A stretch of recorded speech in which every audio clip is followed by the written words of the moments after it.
L'une des plus grosses erreurs qui peut vous arriver lorsque vous décidez d'acheter un appartement en copropriété. Ça peut vous bouffer la vie, ça vous bouffe la santé, le quotidien. Aujourd'hui, c'est une vidéo anecdote personnelle, donc sans artifice graphique. Vous pouvez l'écouter comme un podcast. Et je vais vous parler du véritable cauchemar qu'on a connu, ma compagne et moi, lors de notre premier achat. Erreur qui aurait pu être évitée si on avait été correctement préparé et informé. Je vous en parle tout de suite et je vous expliquerai bien sûr comment ne pas tomber dans le même piège. Ce piège est ignoré par l'écrasante majorité des particuliers, mais également des professionnels. Donc si vous êtes sur le point d'acheter, prenez le temps d'écouter cette vidéo, vous verrez, vous allez gagner de la tranquillité, de la sérénité et sûrement de l'argent. Allez, c'est parti, un peu de contexte. Alors bon, revenons un peu en arrière, on avait 25 ans à l'époque et je tiens à préciser que ça faisait 5 ans déjà que je travaillais en tant que professionnel de l'immobilier. Vous verrez, ça aura un peu d'importance pour la suite. On cherchait un appartement depuis environ 7 mois. Je cherchais comme un dingue, j'épluchais toutes les annonces. Et là, ce jour-là, je trouve une annonce à un prix, mais vraiment hyper intéressant. Tellement intéressant que lorsque j'ai appelé la propriétaire, c'était une annonce en direct, elle était harcelée d'appels. J'ai presque dû chougner au téléphone pour avoir le rendez-vous de visite. J'ai joué un peu la carte de l'émotion, un couple jeune avec un enfant à naître, voilà. J'ai tout tenté. Bref, j'ai réussi à avoir un rendez-vous avant les autres. On avait des critères bien précis. Un appartement T3, minimum 65 mètres carrés, dans un quartier précis. On voulait un étage assez élevé. Là, c'était un 3e étage. Il y avait un extérieur. Il n'y avait pas de parking, mais honnêtement, c'était pas si grave. Ça répondait à nos critères et surtout, il était vraiment à un prix au mètre carré imbattable. Il n'y avait aucun appartement à ce prix-là depuis des mois de recherche. Il était au prix de 200 000 euros. C'était clairement en dessous de notre budget initial. On avait à peu près 250 ou 260 000 euros de budget, je crois. On avait de la marge et ça, franchement, ça fait du bien mentalement. Et évidemment, une erreur que j'ai faite, c'est de me focaliser sur le prix au mètre carré, être focalisé sur les chiffres. Je vous invite à aller voir la vidéo que j'ai réalisée sur les 10 erreurs à éviter. Elle en fait partie. Bref, arrive le jour de la visite. On se pointe devant l'immeuble, dans la rue, et là, franchement, l'impression de l'immeuble, c'est pas fou. Non, l'immeuble n'est pas très joli, c'est un immeuble années 60, on a déjà vécu en location dans des vieux bâtiments, ça s'était bien passé, donc allez, c'est pas grave, on rentre. On arrive dans le hall, bon, le hall d'entrée et l'escalier, c'est pas ça non plus, c'est assez défraîchi, mais c'est pas grave, on vit pas dans le hall, on vit pas dans les communs, donc c'est parti, on monte à l'étage. On trouve l'ascenseur, donc ça aussi c'était un critère. Bon, clairement, l'ascenseur était d'une taille, disons, intime, mais c'est pas grave, on passe aussi et on arrive au 3e étage. On toque donc chez la propriétaire, elle nous ouvre et là, franchement, bah c'est propre, rien à dire. Alors c'est vieillot, la dame était âgée, il fallait rafraîchir, donner un coup de jeune, mais on visite l'appartement, ça se passe plutôt bien. L'agencement n'est pas super optimisé, mais c'est normal, c'est un vieil immeuble. C'est pas grave, il nous convient. Et le quartier, top. On quitte la propriétaire, on retourne dans la rue, et je regarde encore une fois l'immeuble, et je me dis, quand même, c'est pas terrible. Vous savez, il y a une phrase qui dit, quand il y a un doute, il n'y a plus de doute. Bon, je me suis pas écouté ce jour-là. Clairement, j'ai écouté les chiffres. Ensuite, arrive le compromis. Ça se passe très bien, je vous disais, le budget était large, donc on a eu notre prêt très facilement. Et on arrive le jour de l'acte authentique et notamment de la remise des clés. Et je me souviendrai toujours d'une phrase qu'a dite la propriétaire lorsqu'elle nous a donné les clés. Elle nous a dit « Je pars vivre à la campagne, je vous laisse la jungle ». Et franchement, à ce moment-là, ça nous a quand même fait rire parce qu'on s'est dit « Bon, mamie, elle en peut plus de la ville, on prend le relais, ça va bien se passer ». Et clairement, on n'avait pas anticipé à quel point ce mot « jungle » représentait le cauchemar qu'on allait vivre. On pensait vivre notre meilleure vie dans cet appartement. Résultat, 18 mois plus tard, on s'est littéralement enfui. Alors bon, ça y est, on est enfin propriétaire, on est sur un petit nuage. Il y a des travaux à faire, mais c'est pas grave. On appelle les copains, on casse des murs, on recommence, on pose des sols, on repeint, on pose une cuisine. Bon, c'est très fatigant, mais franchement, ça fait du bien de réaliser des travaux dans son appartement. Et quelques semaines plus tard, une fois qu'on commence à être correctement installé, un soir, je rentre du boulot, et je me pose dans notre canapé, au calme. Et quelques minutes plus tard, je me rends compte que le calme, il n'est pas vraiment là. C'est bizarre, mais j'entends des choses. J'entends des petits cliquetis, des petits grattements. Je ne sais pas d'où ça vient, j'arrive pas à l'identifier. J'entends aussi la sonnerie de l'ascenseur. J'entends également les portes d'entrée de mes voisins se fermer, claquer. J'entends aussi, même du 3e étage, la porte du hall d'entrée en bas. Et puis je me dis, bon, écoute, c'est pas grave, l'appartement n'est pas encore complètement meublé, il manque des choses, donc ça résonne certainement, on n'est pas encore habitué à cet appartement, donc a priori c'est normal. Et puis les semaines passent, et le sommeil est un peu saccadé, le sommeil devient compliqué. Je ne sais pas trop ce qui me réveille, mais j'entends des bruits la nuit. Et le matin, au petit déjeuner, on petit déjeune dans le salon, côté rue, alors je précise que c'était pas une avenue, c'était simplement une rue, j'entends systématiquement les claquements de portes de voiture, tout le temps, sans arrêt. Les personnes qui se garent, qui repartent, ceux qui se mettent en double fil, bref, tout le temps. Et puis un soir, on invite des amis à la maison, on dîne, et là, on a une amie qui nous dit « Eh ben dis donc, vous allez connaître toute la vie de vos voisins. » Oui, on entendait le voisin parler, à côté. C'est là que j'ai commencé à réaliser, il fallait se rendre à l'évidence, on entendait absolument tout. On entendait les voisins du dessous discuter, les enfants chahuter, notre voisin d'à côté, qui vivait seul, mais lorsqu'il était au téléphone, on l'entendait. Et lorsqu'il dînait aussi, on entendait les couverts dans l'assiette. Nos voisins du dessus, on les entendait marcher, on pouvait les suivre à l'oreille dans l'appartement. Ils avaient 2 enfants en bas âge qui couraient. C'est compliqué d'empêcher des enfants en bas âge de courir dans les appartements. On le sait. Oh, et le lapin! Le lapin! Vous savez, tout à l'heure, je vous parlais des petits cliquetis, des petits grattements. Eh bien, nos voisins du dessus, très charmants, ils avaient un petit lapin en cage. Et de temps en temps, ils le sortaient pour qu'il se balade dans l'appartement. Eh bien, c'était lui, les grattements. Ma compagne, qui était enceinte à cette époque, elle relativisait. Elle me disait, écoute, c'est la ville, c'est normal, on est au centre-ville, c'est le prix à payer pour avoir absolument tout à proximité. Mais moi, j'avais énormément de mal à le vivre. J'y pensais sans arrêt. Je n'arrivais plus à me concentrer sur autre chose, surtout après de grosses journées de travail.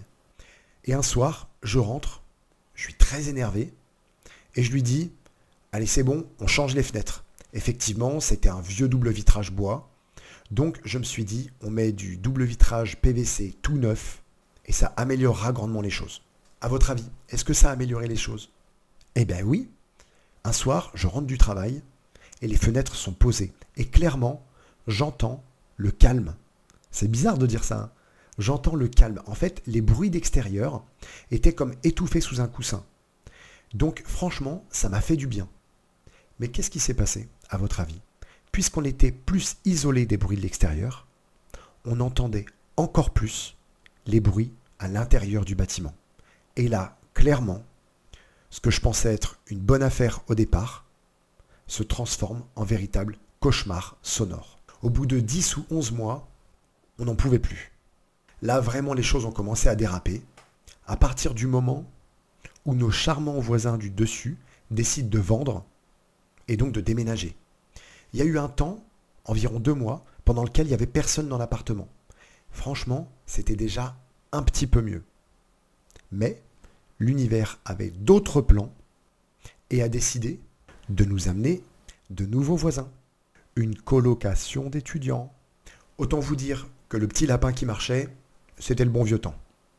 Alors imaginez, il rentre des cours, à 17h, musique, à 20h, musique, à minuit, musique, à 2h du matin, musique. C'était l'enfer. Je vous assure, je devenais parano, je guettais le moindre bruit, je n'arrivais plus à me concentrer sur autre chose. Ma compagne, à nouveau, elle relativisait, mais je voyais bien que ça l'affectait aussi énormément, beaucoup. Notre sommeil devenait de plus en plus compliqué. Ah, et aussi, on avait notre bébé. Ça y est. Donc bon, ça aide pas non plus à passer des bonnes nuits. Mais c'est pas de sa faute. Notre bébé non plus, il ne passait pas de bonnes nuits. Alors j'ai tout essayé, hein, je vous le dis, des boules caisses, des machines à bruit blanc, de la méditation, bref, j'ai tout essayé. Mais clairement, le problème ne venait pas de nous, il venait bien sûr du bâtiment en lui-même. Et je vais vous dire comment éviter ce piège-là. Si vous aimez cette vidéo, faites-moi plaisir, abonnez-vous juste en dessous pour ne pas rater les suivantes. Vous verrez, il y aura plein de sujets intéressants. Bref, au bout de 15 mois, je dis à ma compagne, c'était au printemps, je lui dis, à la rentrée, nous ne vivrons plus dans cet appartement. Très rapidement, je nous trouve une location en dehors de la ville, dans un bâtiment plus récent, en rez-de-jardin, et on met en vente. Par chance, c'était une bonne période. C'était un bon contexte immobilier. Donc on a vendu en 48 heures, on a eu beaucoup de visites. Et je précise que je détestais tellement cet appartement que je n'arrivais même pas à imaginer le vendre plus cher que ce qu'on avait acheté à cause de la vie qu'on mène à l'intérieur. Pour moi, la vie qu'on menait ne valait même pas le prix au mètre carré, défiant toute concurrence qu'on avait payé. Donc je l'ai vendu à peine plus cher que le prix d'achat. Je voulais surtout qu'on s'en aille très rapidement. Bref, on vend, on se retrouve en location et nous avons réentamé des recherches jusqu'à enfin devenir propriétaire du logement dans lequel on se sentira bien. En attendant, la première nuit qu'on passe dans cette location, je m'en souviens encore. À l'époque, je me réveillais à 6 heures du matin maximum. Et ce jour-là, je me suis réveillé à plus de 9 heures. C'était un week-end évidemment, mais ça m'était pas arrivé depuis plus d'1 an. Notre bébé a également fait une nuit complète. Ça n'arrivait pas dans l'ancien appartement. Alors est-ce que c'est un hasard? Moi je pense pas. Et aussi, le premier petit déjeuner qu'on prend dans cet appartement, je me revois apprécier de nouveau le goût du café et du jus d'orange. Parce que l'environnement était très différent. On entendait les oiseaux. En fait, on a compris que la vie n'était absolument pas la même sans cette pollution sonore. Le bruit, il faut comprendre que c'est pas juste un désagrément. C'est un véritable fléau qui vous bouffe la santé littéralement. Ça attaque votre quotidien, votre sommeil et donc votre bonheur. Cette expérience nous a donc appris une leçon cruciale. Le confort de vie ne se mesure pas en mètres carrés et encore moins en prix au mètre carré. Il se mesure en sommeil paisible, en moments de tranquillité et à la possibilité de profiter de chez soi sans être constamment agressé par le bruit. Maintenant, je vous explique pourquoi ce bâtiment était de si mauvaise qualité et comment vous allez éviter de faire la même erreur. Il faut savoir que cette expérience a été aussi une leçon d'humilité pour moi. Comme je vous disais, ça faisait 5 ans que je travaillais dans l'immobilier. Ma compagne me faisait confiance. Je n'avais bien sûr pas la prétention de tout savoir dans le domaine, mais je pensais être assez aguerri. Et j'avais pourtant négligé un aspect, l'importance de l'année de construction du bâtiment. Je vous parle bien ici de l'année exacte, puisque l'année va vous permettre de situer quelle était la norme de construction à l'époque. Je vous le disais, l'immeuble était années 60, début 60, et on avait loué des vieux appartements, années 70 ou début 80. On pensait que c'était à peu près la même chose. Eh bien, absolument pas. Jusque dans les années 60, on parle d'une période après-guerre, il fallait construire beaucoup pour loger beaucoup. Les constructions se faisaient donc à bas prix, et sauf à rencontrer un constructeur de qualité, tous les bâtiments étaient médiocres. Il faut savoir que avant 1969, il n'existait pas de normes acoustiques. À partir de 1969, les premières normes acoustiques sont arrivées. Elles étaient certes basiques, mais elles étaient au moins là. Et notre bâtiment, lui, était de 63. Donc il n'y avait rien du tout. Il y a eu ensuite une large amélioration des normes acoustiques en 1994, puis en 1999. Donc ça veut dire que lorsque vous visitez un bâtiment années 65 ou années 70, il n'y a que 5 ans d'écart. Pourtant, il y a déjà une norme d'écart au niveau de la construction. Et ça change tout, je vous assure. Si vous rencontrez un agent immobilier et que vous lui demandez l'année de construction et il vous dit « Oh, dans les années 60 ou 70 », non, il faut être précis. Ça va vous permettre d'obtenir l'information. Et il en va de même pour les normes thermiques. Les premières normes d'isolation thermique véritables, c'est en 1974 et elles ont évolué par la suite. Et même s'il n'y a pas toujours de lien direct, plus votre bien est isolé thermiquement, plus il a tendance à être mieux isolé phoniquement. Aussi, je me suis pas mal renseigné sur la pollution sonore. Le bruit est le deuxième facteur environnemental provoquant le plus de dégâts sanitaires en Europe. Vous vous rendez compte? Le deuxième facteur, juste après la pollution atmosphérique. Donc cette expérience m'a appris à voir bien au-delà des simples chiffres. Aujourd'hui, lorsque je conseille des amis, des clients, je leur dis « Écoutez l'appartement », genre littéralement. Fermez les yeux s'il faut. Allez-y sans les propriétaires. Demandez à ce qu'il n'y ait pas de bruit à l'intérieur. Si vous avez un professionnel de l'immobilier qui se met à parler sans arrêt, dites-lui d'arrêter de parler. Et écoutez ce qui se passe. Visitez également à une heure à laquelle les gens sont chez eux, puisque c'est là qu'il y a du mouvement et là qu'il y a potentiellement du bruit. Idem pour le trafic routier éventuel dans la rue. Venez à des heures différentes. Et pour vous également, Adressez-vous à vos voisins. Posez-leur des questions. Regardez les fenêtres. En quel état elles sont. N'ayez pas peur de poser des questions sur l'isolation aux vendeurs ou aux propriétaires. Et surtout, n'oubliez jamais, le prix au mètre carré, ce n'est qu'un chiffre. Votre qualité de vie vaut bien mieux que ça. Votre foyer, c'est l'endroit où vous vous ressourcez. Donc vous avez besoin de calme. Faites toutes ces vérifications et croyez-moi, votre futur vous remerciera. J'en ai terminé pour notre histoire. J'espère qu'elle vous a plu et surtout qu'elle vous a aidé. Si vous connaissez des gens qui ont vécu une expérience similaire ou si vous en avez vécu, partagez cette vidéo s'il vous plaît et mettez des commentaires. Ça m'intéresse véritablement de savoir comment est-ce que vous avez fait pour essayer de contrecarrer le bruit. Vous voyez, nous on n'a pas réussi à part la fuite. Merci d'avoir écouté notre histoire, prenez soin de vous, dormez bien, c'est très important et je vous dis à bientôt. Ciao.